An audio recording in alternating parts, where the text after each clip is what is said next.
whenever you're starting out a new project, especially a technology project, and there's a stage before you can begin selling that product and gaining revenue, there's always the challenge associated to funding that. So that's been one of the biggest challenges we've had, is to really resource our team and grow our team well. But I feel like we've had an amazing supportive team, and so everyone's given 100, well and over 100% of their energy and their thought to what we're doing. And we've really looked for efficient and lean ways to achieve things as quickly as we could. But we've also very early on gone after clients and revenue and realised that that's a really important part of getting our business off the ground. There have been challenges around managing a company between New Zealand and over here, and moving over here, but certainly none of these things have slowed us down or stopped us. We've been very determined to get into this market and even abroad, further afield than just the UK. So in terms of our client base, we are a B2B proposition, so we're selling directly into music industry clients. The core business model is based around an artist client, so artist management, labels associated with that artist. So a touring artist would pick up Makelight and want to use it in their tour or their shows. We would sell that to the artist as a special effect. But then there's real avenues for a brand sponsor to come on board and to partner. A lot of times these days artists have brand sponsors already that they're travelling with, so we offer a chance for that brand sponsor to have a more authentic connection with the fans and the audience, and a more direct connection. So we can really leverage a lot more of that sponsorship than just being logos on the side of stage or something like that.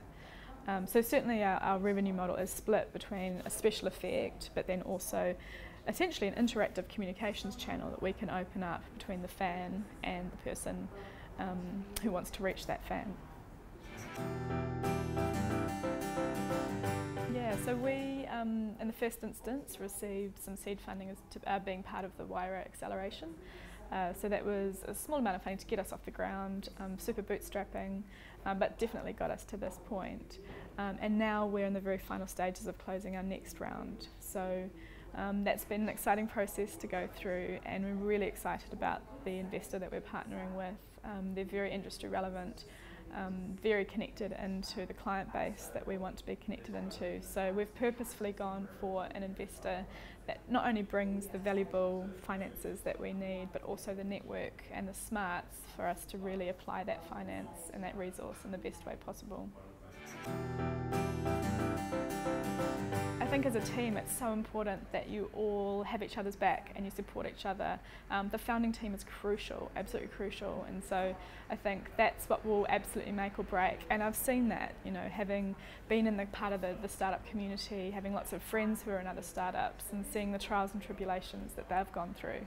I've been incredibly fortunate to have such a great founding team, and we've gone through the tough stuff and we've come out the other side, and I think that's a testament to the strength of the team, that we can, tension is important in a working relationship. You have to be able to push each other to make sure that things develop and progress and you hit the highest possible standard.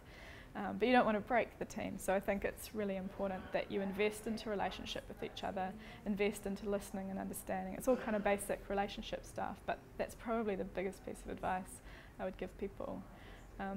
I'd also say make sure you've got someone keeping an eye on the finances, spreadsheets, the basic details. You can't for a second take your eye off that stuff, because it's the lifeblood of your company. Even if you have limited resources, you still have something that you need to be keeping an eye on. That can be the biggest stress and tension in a business, and so at least if you can manage that and feel comfortable that you have an awareness of that, then that's really important. And I think ultimately have fun. If you're not having fun, then what are you doing? It's going to be hard, absolutely, but you've got to enjoy the journey. The tough stuff is all part of it, and work harder than anybody else, I think. Yeah, well, we're really excited about the next 12 to 18 months. We're starting to hit revenue now. We're starting to engage with clients. So really it's just building on that platform. So step by step, as we get more and more traction, and we start to get more runs on the board in terms of who we're working with, how we can push the product, I'm really excited about some of the potential partners that we're going to work with, because I can see there's a great collaboration for us to push the product, to work together, to build it into a really exciting, interesting space, and to really just see crowds light up all around the world. That's really our milestones for the next 12, 18 months.